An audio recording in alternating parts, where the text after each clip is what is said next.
Happy Friday, everybody, and happy Flag Day. Also, a big happy birthday to my mother. Happy birthday. Today is Flag Day, June 14th, 2024, and this is your Friday planning video. I want to go through a few fun facts today and end with some thoughts on one of the things that we talk about often. First, in case we get there, just the reminder that I do not give personal tax or legal advice. I look forward to team meetings with your legal and tax team members. Those are one of the keys to success that I see in my practice. Now, a few fun facts. After 2 days of Jewish holidays this week, I opened my computer to nearly 300 emails, and that was a slow week. So I'm sure that you deal with the same thing. I saw a cartoon this week. It said that they were hoping that they would make an app for the phone that would add hours to the day. Well, I'm sure we all wish we could get that. The other person in the cartoon doubted the possibility. And then the initial character noted that the apps we have already make hours disappear. So why doesn't this happen? So I'm sure we can all relate to that. Our phones, our email, they seem to literally suck hours from our day. So I came across one way to check and see what websites are connected to your email. And this is one of the many things to figure out why you're getting all those emails. This does bring up the idea of cybersecurity and the care you need to take with all emails, but that's outside the scope of today's video. I want to give you the tips for Gmail, which I think is one of the more common emails. So if you have another one, you may want to check on how to do that with the other ones. So, okay, if you want to try this, pause the video and open up your Gmail account, then start up the video again. First, click on Manage Your Google account. Then in the left menu, select Security and then Manage Passwords. That'll be in the Password Manager box.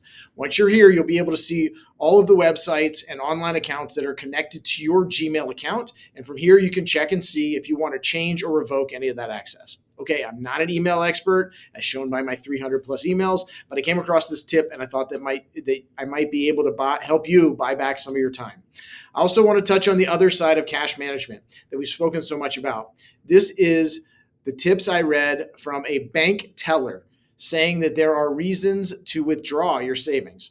Now, I'll discuss with you all at a different time the dangers of hiding out in cash for long periods of time, but that also is not for today. This is about 4 simple ideas. First, use the money to pay for items you need to stay away from debt. This sounds obvious, but it happens all the time. Even with high yield savings accounts, it may be better to use your cash than to borrow to pay for something. Next, similar but not as discretionary, in case of emergency, break glass. This is, again, use your cash, in most cases, not debt. Next one we've spoken about, and as I just mentioned, there are going to be times when it is time to invest. And when that time comes, obviously, that's usually a good reason to withdraw your funds. And finally on this list, and this one goes back to the series of videos I've done on cash management, regular bank savings accounts are often paying minimal, if any, interest. Please note, I've pointed out before, if you hold your money at the big name banks, check your statements. You're probably earning 0.01%. And in many cases, you should be able to earn close to 5% at this point in time. So this is the final and probably most common reason to take your money out of that low interest account, move it into high yield savings. If this is new, please call me. I'm still seeing this every day. Okay, finally for today, I want to address retirement and if and when that may be for you. We spend a lot of time making sure we save for it and properly fund it. Let's talk about what it is and what it isn't in 2024. Let's start with 3 reasons you may not want to retire. First, the Social Security Act was passed in 1935, and 65 was listed as the official retirement age. Then, the average life expectancy at that time for men was 61 and 65 for women. Today, it's 74 for men and 80 for women. As you can imagine, this makes the idea of retiring maybe a little premature at 65. Obviously, I'll give you a few more reasons, but note that it is about 7,600 days from birth to age 21.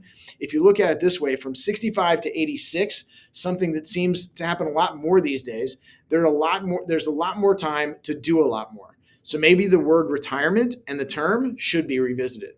That leads to the next point. Midlife is a new life phase, and this may go as long as age 75. So that life you live, it may stretch a lot farther than it used to.